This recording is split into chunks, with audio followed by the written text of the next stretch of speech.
एक नया इतिहास लिखेंगे। साथियों नमस्कार, मैं हूं ज्ञानेश वाकुड़कर। आप देख रहे हैं लोक जागर इंडिया चैनल और आज हम खुल्ला बात करेंगे एक अलग विषय पर। साथियों कल्पना करिए कि 26 साल की उम्र है, 27 साल भी पूरे नहीं हुए हैं, 8 दिन पहले किसी की शादी हो जाती है, पत्नी के साथ में हनीमून मनाने के लिए कश्मीर में जाता है। वहाँ पे आतंकवादी आ जाते हैं। आतंकवादी क्यों आते हैं तो 3 दिन पहले वहाँ की सुरक्षा हटा दी गई होती है गृह मंत्रालय की तरफ से। आतंकवादी आते हैं, पत्नी के सामने पति को मार देते हैं। 7 दिन के बाद में उसी पति का जन्मदिन होता है। जन्मदिन में रक्तदान शिविर आयोजित किया जाता है फैमिली की तरफ से। जिस बच्ची का 15 दिन पहले पति मार दिया है आतंकवादियों ने, वो एक पत्नी देश को बताती है कि मुस्लिम तथा कश्मीरियों के खिलाफ द्वेष मत फैलाइए। धर्म के आधार पर देश में द्वेष मत फैलाइए, ऐसा बोलती है। और सत्ताधारी पार्टी के लोग एकदम से उसको ट्रोल करना शुरू कर देते हैं, गंदी गंदी गालियां देते हैं। क्या गुजरेगी उस लड़की पे, क्या गुजरेगी एक शहीद पत्नी के मन पर, जिसकी उम्र भी 25 साल के करीब होगी। क्या गुजरेगी उस फैमिली पर जिसने अपना दामाद खो दिया और बच्ची को इतने ट्रोलिंग का सामना करना पड़ रहा। ये कहानी है विनय नरवाल की, नौसेना के लेफ्टिनेंट, और उनकी पत्नी के सामने हत्या कर दी गई थी। और उसी हिमांशी नरवाल ने देश को आह्वान किया था कि आप हिंदू मुस्लिम द्वेष ना फैलाइए। कितने महान विचार है, कितना त्याग है, कितना समर्पण है, कैसी संस्कृति है हमारे देश की। लेकिन वहीं पे बीजेपी के, मोदी के, संघ के, शाह के, गडकरी के, भागवत के, राजनाथ सिंह के, योगी आदित्यनाथ के, इनके पार्टी के लोग जो है, आमदार है, सांसद है, कोई मंत्री है तो कोई अंधभक्त है, ट्रोल करते हैं हिमांशी नरवाल को, गंदी गंदी गालियां देते हैं। देखिए देश को कहां से कहां तक पहुंचा दिया है। दूसरी बात यह है, ये कहे कि इसी मौके पर भारत पाकिस्तान के संबंध खराब हो जाते हैं। वहाँ पे 26 लोगों की मौत हो गई, मार दिया गया आतंकवादियों की तरफ। इसलिए उसका बदला लेने के हिसाब से भारतीय सेना को जैसे प्राइम मिनिस्टर ने अधिकार दे दिए, तो सेना ने अपना ऑपरेशन ये किया, 9 जगह पे हमले किए, 40 के ऊपर आतंकवादियों को मार गिराया है। लेकिन युद्ध किसी को नहीं चाहिए, सेना को भी नहीं चाहिए, हमको भी नहीं चाहिए, और युद्ध कोई सोल्यूशन नहीं होता है। और इसीलिए किसी मध्यस्थता की वजह से भारत और पाकिस्तान में सीज फायर हो जाता है, युद्ध रोक दिया जाता है। अधिकृत घोषणा जो है परराष्ट्र सचिव विक्रम मिस्त्री, इन्होंने घोषणा कर दी, क्योंकि ऑर्डर था, मिलिट्री का ऑर्डर था, घोषणा किसी को करनी थी। जो परराष्ट्र सचिव विक्रम मिस्त्री ने घोषणा, जैसे ही घोषणा कर दी, उनके माँ बहन की गालियां, उनकी फैमिली को, बेटी को, बीबी को, बहन को बहुत ही गंदे तरीके से ट्रोल किया गया। ये कहाँ की संस्कृति है? ये भी मोदी की आर्मी है, ये भी मोदी है तो मुमकिन है। ये भारत मोदी ने कैसा बनाया? मोदी ने बनाया है, क्योंकि वो सोनिया गांधी को क्या बोलते थे, ममता बनर्जी को क्या बोलते थे, इंदिरा जी को क्या बोलते थे, राहुल गांधी को क्या बोलते थे, किसी महिलाओं को क्या बोलते थे, महिलाओं के बारे में इनके मन में क्या इज्जत है। ये है आज का हमारा भारत। लेकिन ये नौबत क्यों आई? आज अगर इंदिरा जी होती तो क्या ऐसे ट्रोल किया जाता? क्या इस तरीके से महिलाओं की बदनामी हो जाती थी? या इंदिरा जी के राज में कभी ऐसा इस टाइप का ट्रोलिंग किया है? वो आज अगर इंदिरा गांधी होती, इस तरीके की घटिया प्रवृत्ति और घटिया मेंटालिटी के लोग इतने ऊंचे पदों पर नहीं बैठे होते। प्राइम मिनिस्टर भी उसी मानसिकता का, गृह मंत्री उसी मानसिकता का, मुख्यमंत्री कई उसी मानसिकता। आज अगर इंदिरा गांधी होती तो पहलगाम हमला ही नहीं होता था, क्योंकि 3 दिन पहले सिक्योरिटी हटा दी थी। जहां हजारों पर्यटक आते हैं, वहां पे 3 दिन पहले किसके कहने पर सिक्योरिटी हटा दी। वहाँ पे हमने ये भी सुना है कि अमित शाह वहाँ पे जाके आए थे, वो कोई दुबे नाम के उनके जो सांसद है वो भी जाके आए थे, उन्होंने जश्न मनाया था, और सिक्योरिटी बाद में हटा दी। क्यों हटा दी भाई? किसके इशारे पे हटा दी? क्या मकसद था?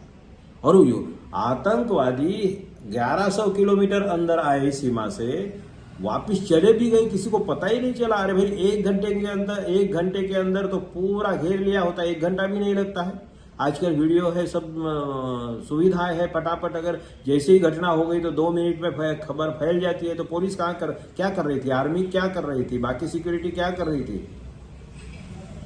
लेकिन चले गए आतंकवादी। किसके इशारे पे आए, किसके सहायता से आए? ये सरकार की कोई ना कोई, सरकार में शामिल कोई ना कोई, एक तो मंत्री हो, आमदार हो, खासदार हो या कोई अधिकारी हो, कोई ना कोई तो इनके साथ में होता, उसके बगैर हो ही नहीं सकता।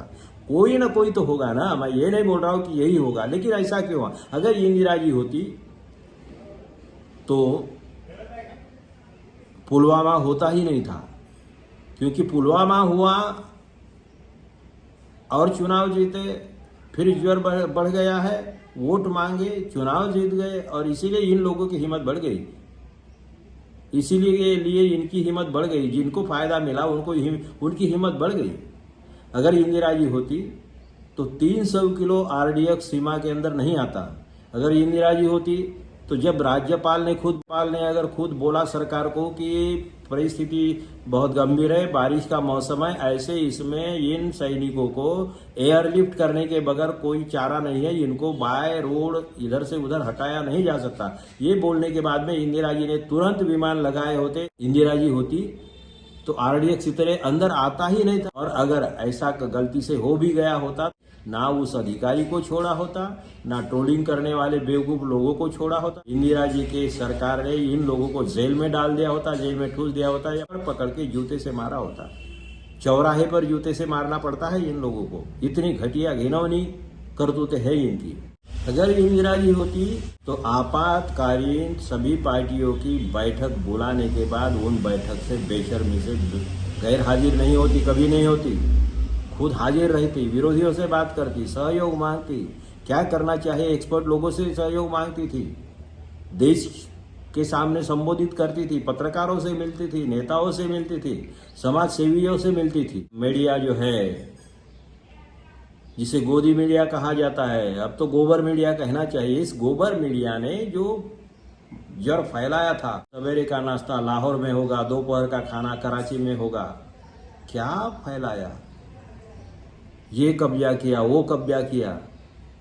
ये जो गोबर मीडिया है, इन सब चोरों को, इन लोगों को, इन दलालों को इंदिरा जी ने जेल में ठूस दिया होता, एक एक को जेल में ठूस दिया होता।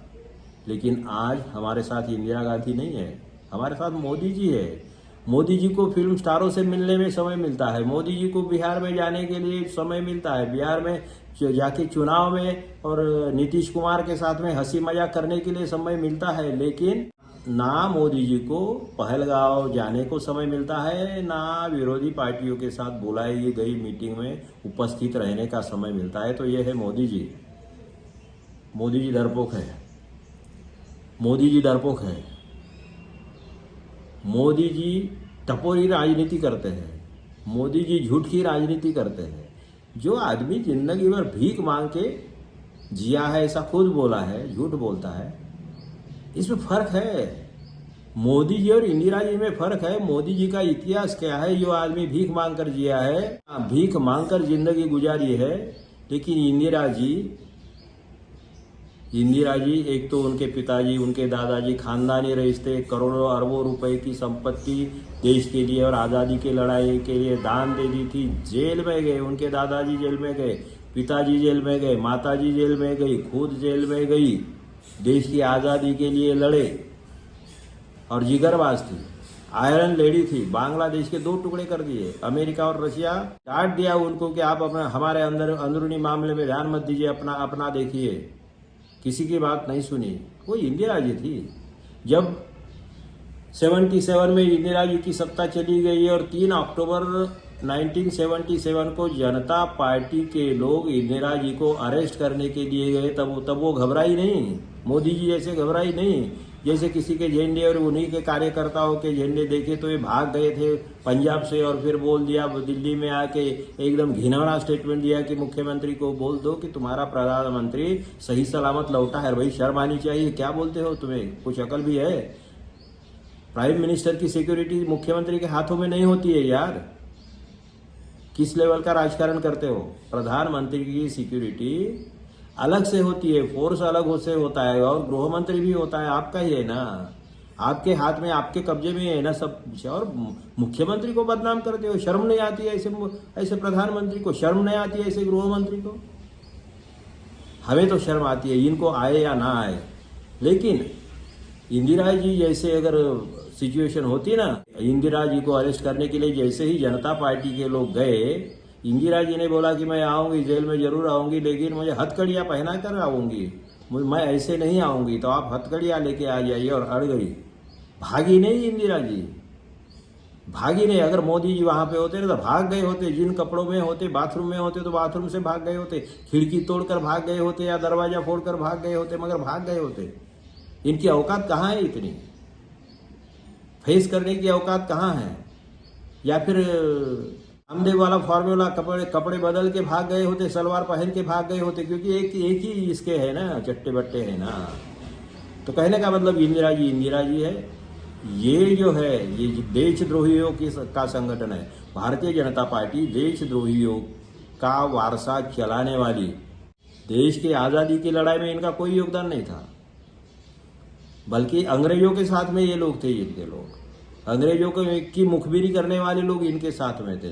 संघ तो घिनौना काम ही करता है, देश में नफरत फैलाना, देश को टुकड़े करना, जाति में झगड़े लगाना, हिंदुत्व के नाम पे झूठ बोलना। कौन सा हिंदुत्व है इनका? तो कहने का मतलब यह है साथियों कि इंदिरा जी थी, और ये मोदी जी है। कहाँ इंदिरा जी और कहाँ यार ये गली में भी राजनीति करने के लायक ना होने वाले लोगों की ये गैंग।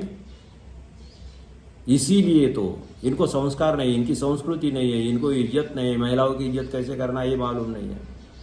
एक शहीद की पत्नी को इस तरीके से ट्रोल करते हैं और हमारे प्रधानमंत्री चुप रहते हैं, हम निषेध करते हैं।